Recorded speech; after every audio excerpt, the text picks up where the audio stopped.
Selamat pagi.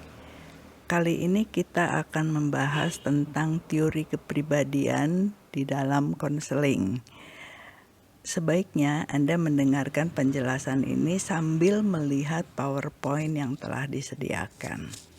Pertama, akan dibahas tentang fungsi teori kepribadian dalam proses konseling. Apa sih fungsinya? Ada beberapa fungsinya, antara lain yang pertama, teori kepribadian bisa memberi arah pada fase pencarian data di dalam proses konseling. Yang kedua, teori kepribadian juga bisa membimbing helper untuk menentukan cara mengubah perilaku klien. Yang ketiga, bisa membantu helper atau konselor di dalam memilih teknik konseling.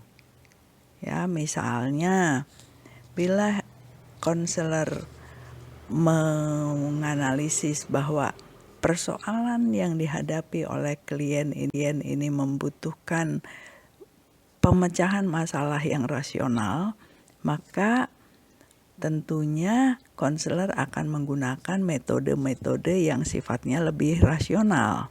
Misalnya, bagaimana menganalisis masalah, bagaimana memilih problem solving, dan seterusnya. Sedangkan konselor yang lebih menekankan pentingnya peran perasaan pada permasalahan klien, maka ia akan cenderung untuk fokus pada klarifikasi kondisi perasaan di dalam proses membantu klien. Yang keempat, meningkatkan awareness tentang proses konseling. Juga bisa meningkatkan kemampuan untuk menjelaskan permasalahan kepada klien. Ya, menjelaskan alasan mengapa klien diminta untuk melakukan sesuatu dalam rangka menolong dirinya. Itu beberapa fungsi teori kepribadian di dalam konseling. Nah, sebelum kita lanjut membahas tentang beberapa teori kepribadian, kita akan meninjau dulu pemahaman tentang kepribadian. Sejauh ini, definisi kepribadian yang dipandang dapat menggambarkan pengertian kepribadian secara komprehensif ialah definisi yang diungkapkan oleh Gordon Allport. Ya, Allport menyatakan bahwa kepribadian adalah organisasi dinamik dalam diri individu yang terdiri atas sistem psikofisik yang menentukan penyesuaian dirinya yang unik terhadap lingkungannya.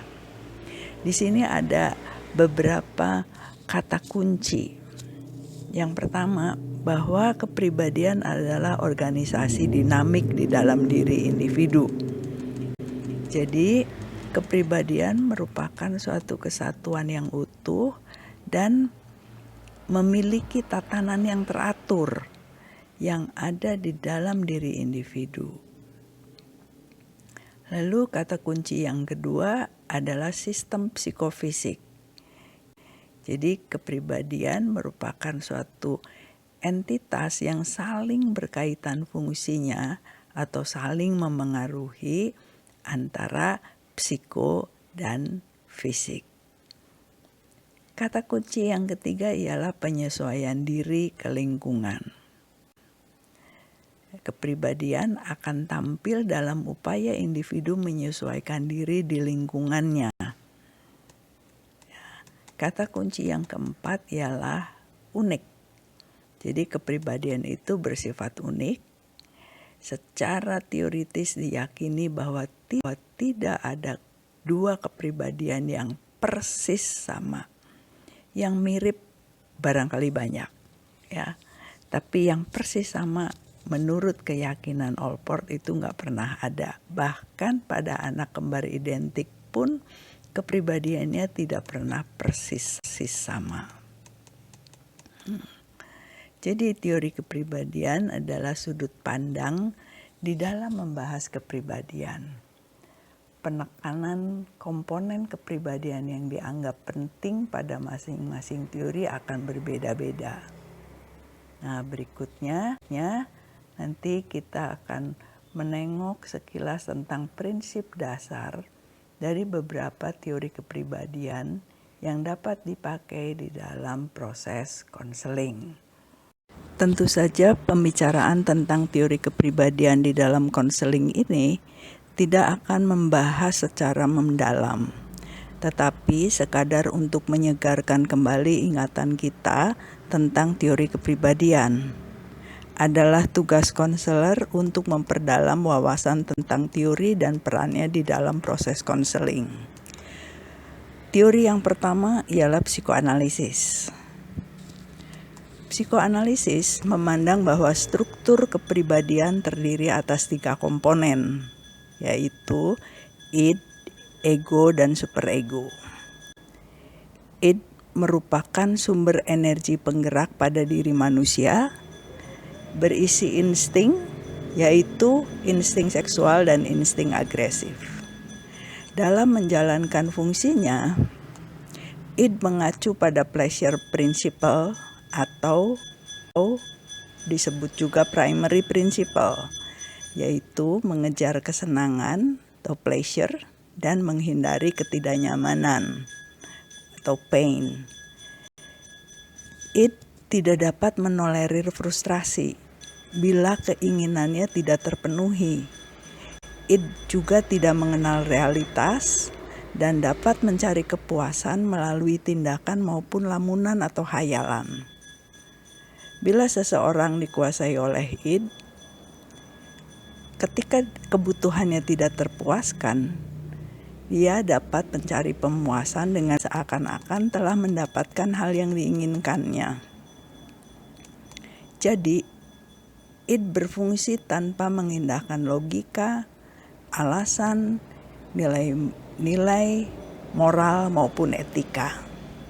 Nah, di dalam laporan atau ketika kita menjelaskan klien, untuk menggambarkan id kerap dipakai istilah kebutuhan atau dorongan. Bila kebutuhan terpenuhi, akan menimbulkan kepuasan, keseimbangan. Sedangkan bila tidak terpenuhi, akan menimbulkan kekecewaan atau ketidakpuasan.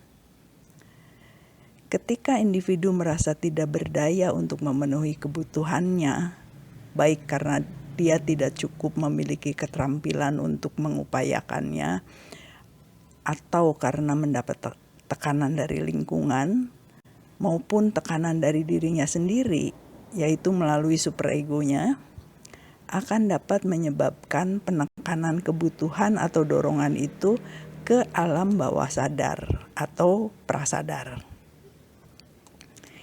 Energi untuk memenuhi kebutuhan ini, bila sudah diolah dengan baik oleh ego dan superego, akan muncul dalam bentuk motivasi, usaha, daya juang, daya tahan, atau disiplin. Superego merupakan aspek moral dari fungsi kepribadian. Superego berisi hal-hal ideal yang ingin dicapai dan yang akan memberi hukuman berupa rasa bersalah bila individu melakukan sesuatu yang bertentangan dengan nilai anutnya. Superego individu dapat sedemikian kakunya, tidak dapat membedakan antara pikiran dan tindakan, tidak toleran dan menginginkan kesempurnaan sehingga dapat mengganggu kesehatan mental individu. Tetapi dengan pengalaman hidupnya, bisa saja individu mengembangkan superego yang cukup fleksibel. Superego yang toleran terhadap perilaku-perilaku yang tidak disengaja atau misalnya berada dalam kondisi terdesak ketika terancam. Dalam laporan dapat dipakai istilah norma, nilai pengendalian diri. Aspek kepribadian yang berikutnya ialah ego. Ketika id mencari pleasure, superego menginginkan kesempurnaan, maka ego bertumpu pada realitas. Fungsi ego adalah sebagai pelaksana untuk kebutuhan individu. Dalam hal ini berarti untuk memenuhi id dengan memanfaatkan fungsi reality testing yang bertumpu pada pertimbangan rasional. Prinsip yang diemban ialah secondary principle atau disebut juga reality principle. Menunda pemuasan insting sampai pada saat yang tepat, yaitu dapat meraih pleasure dengan sesedikit mungkin mengalami konsekuensi negatif atau konsekuensi yang menyakitkan. Karena bertumpu pada realitas, ego mampu membedakan antara keinginan dan fantasi. Dapat menolerir ketegangan dan berkompromi, dapat berubah atau berkembang. Nah, ego ini mencerminkan keterampilan perseptual dan kognitif, kemampuan berpikir lebih kompleks, misalnya berpikir tentang masa depan dan apa yang paling baik untuk jangka panjang. Oleh karena itu sering diistilahkan sebagai ego strength. Peristilahan yang dipakai dalam laporan atau ketika kita menjelaskan kepada klien, kita bisa pakai istilah fungsi rasio, kemampuan memecahkan masalah, kemampuan berpikir logis, kemampuan mengambil keputusan, ataupun kemampuan memilih. Nah, itu aspek-aspek kepribadian. Kemudian hal lain yang juga merupakan konsep utama dalam psikoanalisis ialah tentang lapisan kesadaran. Menurut teori psikoanalisis, kehidupan psikis dapat diistilahkan dalam konteks derajat sejauh mana individu menyadari atau aware tentang fenomena. Lapisan kesadaran ini menurut psikoanalisis terdiri atas 3 area, yaitu area sadar atau conscious yang berisi fenomena yang disadari, fenomena yang disadari individu pada setiap saat. Itu adanya di area sadar. Lapisan kedua yaitu area prasadar atau preconscious yang berisi fenomena yang tidak selalu disadari tetapi dapat disadarinya bila dia berupaya menelusurinya. Jadi ada hal-hal yang mungkin dalam sehari-hari agak kita lupakan, tetapi ketika kita berupaya untuk mengingat-ingat hal yang di area prasadar itu bisa muncul kembali gitu.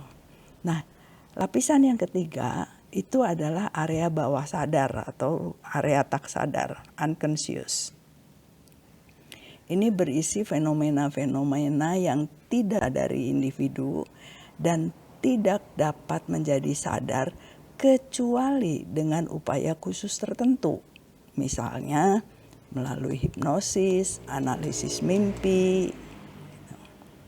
Nah, fenomena atau materi yang tidak dapat ditolerir oleh individu akan ditekan ke alam bawah sadar atau ke alam prasadar melalui proses yang disebut supresi, yaitu suatu proses yang dilakukan oleh ego dan disadari oleh individu, atau melalui proses represi dilakukannya oleh superego, merupakan salah satu bentuk defense mechanism dan tidak disadari oleh individu. Nah, konsep lain yang juga penting perannya dalam teori psikoanalisis ialah defense mechanism. Ketika individu menghadapi kecemasan yang merupakan pengalaman emosional yang menyakitkan, individu perlu melakukan suatu upaya untuk menanggulanginya. Karena bila dibiarkan akan mengancam keutuhan ego.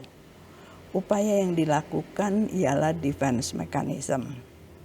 Jadi ciri utama defense mechanism ialah tidak disadari oleh individu yang Nah, beberapa bentuk defense mechanism yang kerap dijumpai ialah rasionalisasi, proyeksi, reaksi formasi, substitusi, sublimasi.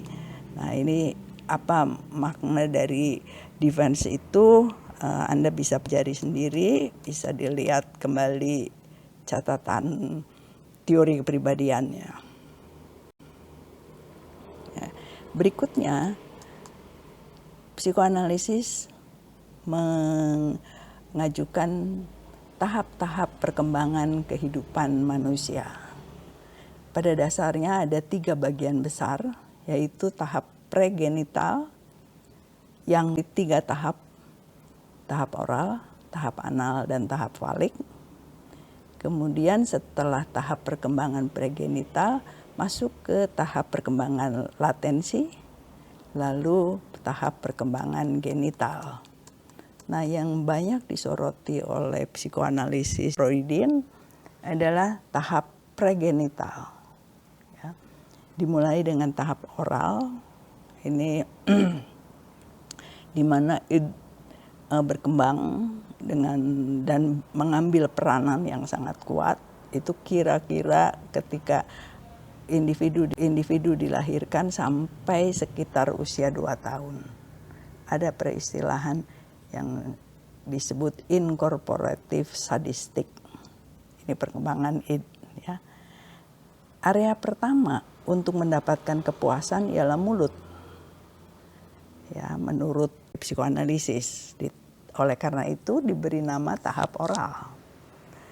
Kepuasan oral awal diperoleh melalui kegiatan makan, menghisap jempol, dan kegiatan-kegiatan lain melalui mulut yang bila bertahan sampai ke masa dewasa bisa tampil misalnya dalam kegiatan mengunyah permen karet, merokok gitu ya.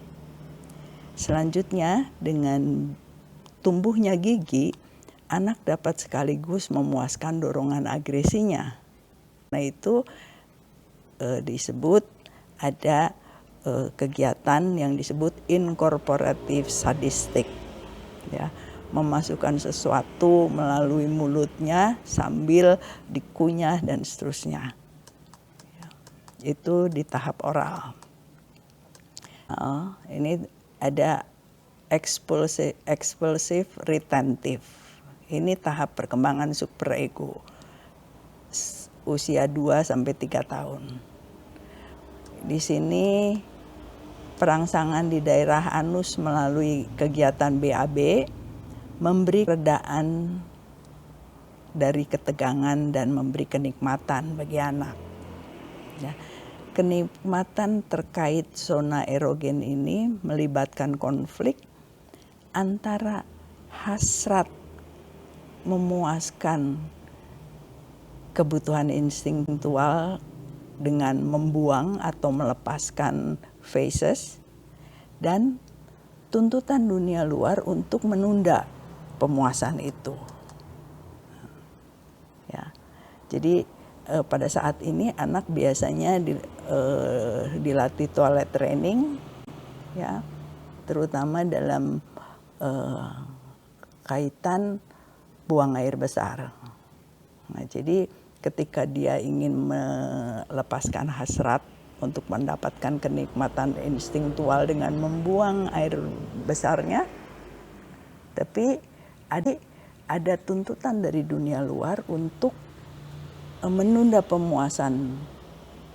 Dia harus dilatih ke WC dulu, buka celana dan seterusnya, gitu ya. Jadi menurut Freud ini ada konflik. Konflik ini merupakan konflik struktural antara id dan ego yang mencerminkan konflik penting pertama antara individu dan masyarakat.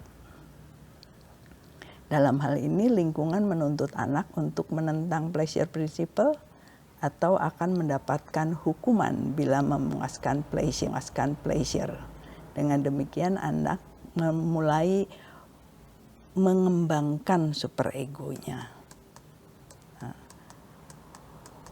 Kemudian tahap falik ini sekitar 4-5 tahun. Di sini terjadi kompleks pada laki-laki dan pada perempuan terjadi elektra kompleks sampai terbangun suatu pengembangan aspek kepribadian ego. Ya, jadi ego mulai berkembang di tahap falik ini. Anak mulai mengembangkan identitas gendernya. Pada fase falik, gairah dan ketegangan berfokus pada area genital. Perbedaan biologis antara laki-laki dan perempuan mengarahkan pada perbedaan psikologis. Anak laki-laki akan mengalami castration anxiety, yaitu kecemasan akan kehilangan penisnya. Anak laki-laki juga mengalami Oedipus kompleks, yaitu ia mencintai ibunya dan ayah dipandang sebagai tokoh saingan dan menangkan afeksi ibu. Oedipus kompleks ini diatasi anak dengan cara tetap memandang ibu sebagai objek cintanya, tetapi anak meraihnya atau berusaha untuk peroleh kepuasan dari kebutuhan itu dengan cara mengidentifikasikan diri dengan ayah. Nah, disinilah dia mengembangkan identitas gendernya, mengembangkan egonya, mengembangkan superegonya, mengembangkan nilai-nilai dan moralitas yang sama-sama seperti yang dimiliki oleh ayah. Nah, perkembangan pada anak perempuan serupa tapi agak berbeda. Ya. Anak perempuan menyadari bahwa dia tidak memiliki penis dan keadaan itu ia menyalahkan ibunya. Ya. Anak perempuan mengembangkan penis and way yang mengarahkannya memilih ayah sebagai objek cintanya. Ini adalah yang disebut elektra kompleks. Nah, selanjutnya, anak perempuan berupaya mengatasi konflik ini dengan tetap memandang ayah sebagai objek cintanya dan berharap memenangkan cinta ayah melalui identifikasi dengan ibu. Nah, di sini terbangun identitas gendernya, terbangun aspek egonya, lalu mengembangkan nilai-nilai dan moralitas yang serupa dengan yang dimiliki oleh ibunya. Berarti anak ini sekaligus mengembangkan superegonya.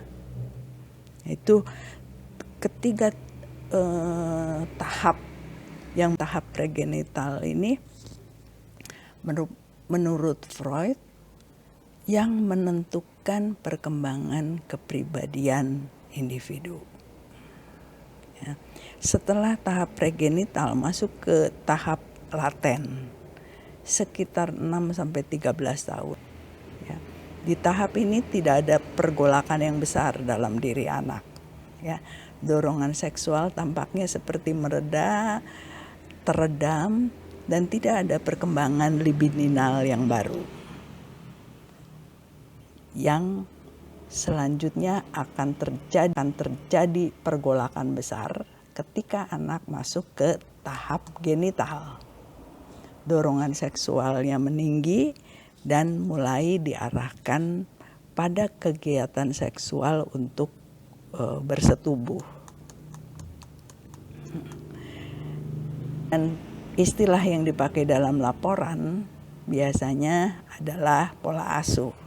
Jadi di dalam psikoanalisis pola asuh itu akan dianalisis sedemikian rupa karena dipandang itulah yang akan mewarnai perkembangan kepribadian individu. Berikutnya adalah traditional learning theory. Konsep dasar dari traditional learning theory adalah terkaitan antara perilaku atau respons dengan stimulus tertentu yang bisa dibangun melalui latihan. Jadi dalam hal ini menurut traditional learning theory yang penting diperhatikan hanya keterkaitan antara stimulus dan respons. Watson memandang semua masalah psikologis dan solusinya dapat diskematisasi dalam kerangka kaitan stimulus respons. Stimulus yaitu sesuatu yang dapat memunculkan reaksi, bisa berasal dari lingkungan luar, misalnya reaksi orang tua, guru, bisa juga dari dalam diri, misalnya perubahan kimiawi yang terjadi dalam tubuh. Sementara respons adalah reaksi terhadap stimulus. Nah, kemudian ada istilah conditioning, merupakan salah satu bentuk proses belajar di mana suatu respons dikaitkan dengan stimulus baru dengan cara memasang-pasangkannya dengan stimulus yang secara alamiah memunculkan respons itu. Lalu reward atau reinforcement adalah peristiwa atau stimulus yang bila mengikuti suatu respons akan meningkatkan peluang respons tersebut diulangi. Sementara punishment adalah peristiwa atau objek yang mengikuti suatu respons dan membuat respons tersebut cenderung tidak diulangi. Selanjutnya ada 3 hukum belajar yang diungkapkan oleh traditional learning theory, yaitu yang pertama law of exercise. Semakin sering suatu respons atau perilaku diulangi, maka respons atau perilaku itu akan semakin menetap. Yang kedua adalah law of effect. Perilaku yang menghasilkan dampak positif atau menyenangkan cenderung akan diulangi. Sebaliknya, perilaku yang menghasilkan dampak negatif atau tidak menyenangkan cenderung tidak diulangi. Lalu law of readiness. Suatu perilaku dapat ditampilkan atau dipelajari bila perangkatnya telah siap. Misalnya, seorang anak baru akan belajar berjalan bila ia telah dapat berdiri dan otot-otot tubuhnya telah siap untuk berjalan. Nah, kesemua ini di dalam laporan atau ketika kita menjelaskan kepada klien bisa dipakai istilah-istilah pola asuh, pendidikan sekolah, pengalaman hidup, ataupun reaksi lingkungan. Nah, itulah sepintas tentang traditional learning theory. Lalu berikutnya adalah social learning theory. Ini adalah salah satu teori belajar yang memberi penekanan pada peran organisme atau individu. Menurut social learning theory, selalu terdapat proses interaksi antara organisme dan lingkungannya. Bandura mengistilahkannya sebagai reciprocal determinism. Melalui perkembangan struktur kognitif dan mekanisme kontrol diri, individu memengaruhi sekaligus dipengaruhi oleh lingkungannya. Nah, yang khas dari social learning theory adalah konteks sosial kognitif. Berbeda dengan traditional learning theory yang memandang manusia sebagai entitas yang pasif, tergantung pada perlakuan lingkungan yang mengena pada dirinya, social learning theory memberi peran besar pada kemampuan individu untuk mengolah perlakuan lingkungan kepadanya. Individu mengembangkan perangkat kognisi yang memungkinkannya untuk mengolah hal-hal yang mengena pada dirinya. Teori ini juga mengajukan konsep tentang observational learning, yaitu kemampuan untuk mempelajari perilaku yang kompleks dengan cara mengobservasi perilaku orang lain atau model. Konsep berikutnya adalah self-efficacy belief, yaitu persepsi atau keyakinan individu tentang kemampuannya untuk menangani situasi-situasi spesifik. Self-efficacy belief dapat dijadikan sasaran terapi atau konseling. Misalnya, bila individu memiliki keyakinan yang besar bahwa ia cerdas dan mampu memahami materi pelajaran dengan baik, maka ia akan termotivasi untuk belajar dengan giat. Sedangkan bila individu memiliki keyakinan bahwa ia tidak cukup cerdas untuk dapat memahami materi pelajaran, maka ia tidak termotivasi untuk belajar dengan giat. Nah, konsep-konsep yang diungkapkan di teori belajar ini akan dapat memperkaya konselor di dalam proses konselingnya. Oleh karena itu, kiranya mahasiswa perlu mengaitkan konsep ini apa perannya di dalam proses konseling. Sekian dulu tentang teori belajar. Berikutnya, humanistic theory atau secara khusus self theory dari Rogers. Rogers menyoroti secara khusus tentang self concept yang merupakan inti dari kepribadian individu. Rogers membedakan antara real self, yaitu gambaran diri sebagaimana yang dipersepsi oleh individu, dan ideal self, gambaran diri yang diharapkan oleh individu. Kesenjangan yang besar antara ideal self dan real self ini sering menjadi di sumber masalah pada diri individu. Istilah yang dipakai dalam laporan biasanya adalah keyakinan diri. Nah, Rogers juga mengajukan tentang self according to self, yaitu gambaran diri menurut diri saya, dan ada self according to other, gambaran diri menurut orang lain. Ini mungkin kalian sudah paham ya ketika kita mencobakan Johari window. Kita mendapatkan gambaran diri self menurut saya dan self menurut pandangan orang lain. Nah, istilah yang dipakai dalam laporan atau ketika kita menjelaskan kepada klien adalah tentang keterbukaan diri, kemampuan berelasi sosial. Hal lain yang diusung oleh Rogers adalah tentang kongruensi, inkongruensi, dan konsistensi, inkonsistensi.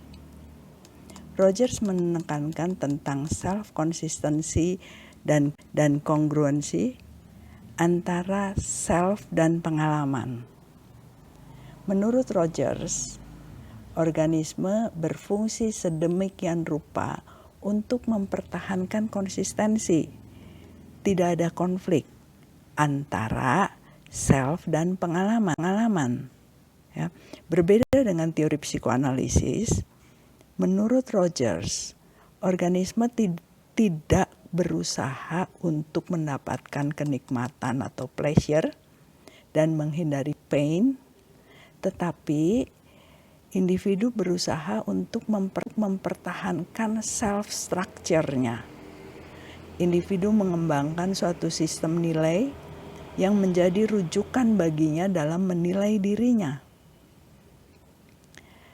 Individu akan bertindak dalam cara yang konsisten dengan konsep dirinya, bahkan meskipun perilaku ini tidak menghasilkan reward baginya. Ya, oleh karena itu, konsep tentang self-concept sangat penting di dalam teori Rogers. individu akan menghayati incongruence bila terdapat kesenjangan antara perceived self dan actual experience. Ya, misalnya, bila seseorang memandang dirinya adalah orang yang penuh kasih, ya, sementara dia merasa benci kepada seseorang, maka dia akan berada dalam kondisi incongruence. Kondisi incongruence memunculkan ketegangan dan kebingungan dalam diri. Ya, bila individu tidak menyadari hal ini, ia akan rentan terhadap kecemasan. Jadi, kecemasan merupakan hasil dari kesenjangan antara pengalaman dan persepsi tentang diri. Itu hal penting di dalam konsep teori Rogers. Rangkuman dari teori kepribadian yang berasal dari 3 mazhab utama yaitu sebagai berikut. Psikoanalisis, konsep utamanya adalah tentang id, ego, superego. Learning theory, baik yang tradisional maupun yang sosial kognitif, konsep utamanya adalah reward, punishment, child rearing, stimulus response relationship. Sementara yang humanistik, konsep utamanya adalah ideal self dan real self. Rangkuman teori-teori tersebut berdasarkan kesadaran, waktu, dan hakikat manusia adalah sebagai berikut. Psikoanalisis membedakan antara alam sadar, prasadar, bawah sadar. Lalu hal yang kedua yang ditekankan oleh psikoanalisis adalah yang penting adalah masa lalu, khususnya 5 tahun pertama dalam kehidupan. Itu yang akan menentukan perkembangan kepribadian individu. Hal ketiga yang ditekankan oleh psikoanalisis ya tentang hakikat manusia, bahwa pada dasarnya hakikat manusia adalah negatif dan telah ditentukan oleh hal-hal yang sifatnya naluriah, khususnya di masa perkembangan awal kehidupannya. Sementara learning theory, baik yang tradisional maupun yang social learning, pertama tidak membedakan lapisan-lapisan kesadaran. Untuk learning theory yang penting adalah kondisi masa kini. Berbeda tadi ya, kalau yang psikoanalisis yang penting adalah masa lalu, untuk learning theory yang penting adalah kondisi masa kini. Learning theory memandang hakikat manusia pada dasarnya adalah netral. Perkembangan manusia ditentukan oleh perlakuan yang diterapkan kepadanya. Kelompok humanistik bertumpu pada alam sadar, ya, sepenuhnya tidak membicarakan tentang bawah sadar, tapi humanistik tumpuan kuatnya pada alam sadar. Lalu mementingkan masa yang akan datang. Oleh karena itu humanistik bicara tentang tujuan hidup, makna hidup, karena menurut humanistik yang penting adalah itu, bukan masa lalu. Juga tidak terlalu pada masa sekarang. Humanistik memandang hakikat manusia pada dasarnya adalah positif. Manusia memiliki kehendak bebas yang memungkinkannya untuk bisa bebas memilih. Itu rangkuman dari ketiga aliran utama di dalam teori-teori kepribadian.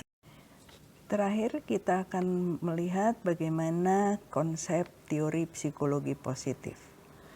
Konsep sentral dari psikologi positif ialah authentic happiness, character strength, dan flourishing. Ya. Authentic happiness merupakan tujuan akhir dari segala daya upaya yang dilakukan manusia.